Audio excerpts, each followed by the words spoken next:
I've been asked several different times, and I want to address this. So, several different people always ask me, like, how is it so easy for me to obey God? How is it so easy for me to give up stuff, and be obedient to God and follow Him? Whenever He says do something, you do, and wherever He tells you to go, you go. I came out of rebellion. That was my biggest sin. And rebellion, we know, is the root of witchcraft, but witchcraft is not always, casting spells and stuff like that, you guys. Witchcraft is basically, or rebellion is basically, not submitting to God's authority. You're doing your own thing. And that was my biggest thing, was rebellion. Something tempted me from my past and I wanted to go back, but because it felt better there, and every time I got closer to God, I was uncomfortable, right? So I would rebel. I would not be obedient to Him. And so many years I had been disobedient to God. And if I could pinpoint this for you, I would say that what did it for me is I got tired of disobeying Him. Like, I was still in the world. A part of me still wanted the world. So yeah, I was disobedient. But once I start working on my relationship with God, I realized that the only thing that actually mattered. Hold on, you guys. Sorry, I hope it's still recording. I had to pause it. So after a while, I'm like, if I'm living for Christ and I'm working on my relationship with Him, then you do the opposite of being disobedient. You want to do what He asks you to do because you love Him.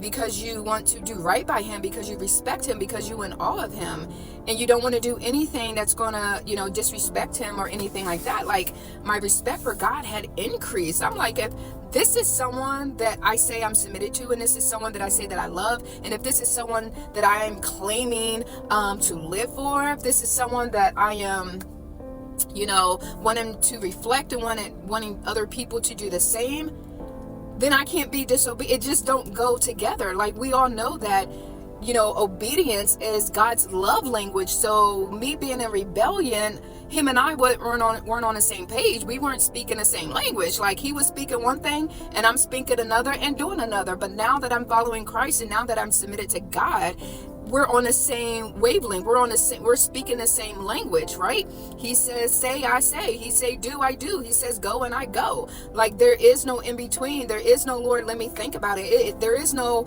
going back to rebellion. There is no more going back to that old lifestyle. There's nothing absolutely there for me. The only thing that I have for me is everything that's forward and nothing behind. So yeah, to pinpoint that, I would have to say, you'll get tired of being disobedient. You'll get tired of keep going back to your old ways and nothing is working, right?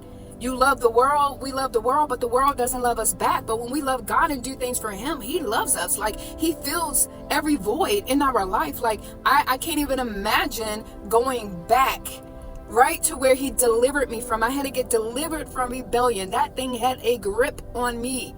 It had a grip on me. So it was to keep me from so many things. And, sin keeps us from so many things. It keeps us from doing the will of God. And now that I'm in His will, it's like, once you tell me something, God, and once you reveal to me my authority in Christ, and once you reveal to me, what you placed inside of me, every demon that's trying to rise up against me, because we don't wrestle against flesh and blood, but every demon that I see operating behind a person, oh no, I'm calling it out. I don't have time to play with the enemy. I played long enough when I was in rebellion. So the nerve of me and the audacity of me to try to negotiate with enemies while I'm in Christ, right? So yeah, that's why I'm at this point. Lord, whatever you want to do, because everything that you want me to do makes more sense than what I want to do. I did all I wanted to do. I'm emptied of myself. There's nothing left in me that I want to do that is not tied to His will, His plan, and purpose for me. Like, it makes life so much easier to do it God's way. And the things that come with living for God, like, healthy relationships, healthy finances, wealth, prosperity, wisdom, knowledge, and understanding, an increase in faith, right? All of that stuff comes with God, and not just because we want His hand, but because we love Him and because He wants to demonstrate His power and His love through us so other people can see as well. So that's what got me to my obedience. That's what got me to where I am now. I had to take a few punches and bruises. I had to take a few times where I fall on my face and get up. And God he was never the type, he never really said, I told you so. I told you so.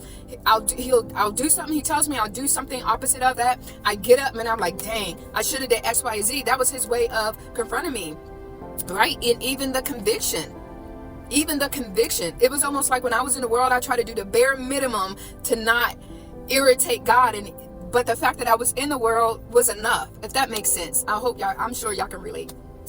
But yeah, that's what took me being obedient. All right. I hope this message blesses you guys. And if you're in rebellion, come up and out of it. Come up and out. There's nothing there for you. Choose whom this day you will serve. Let it be God. Let it be Jesus Christ. Let it be the light and not darkness any longer. Right? Rebellion doesn't love you. Rebellion and the wicked lifestyle, the worldly lifestyle, it doesn't love you back. It's like a temporary high that really doesn't satisfy you. All right, I'm gonna go. Bye.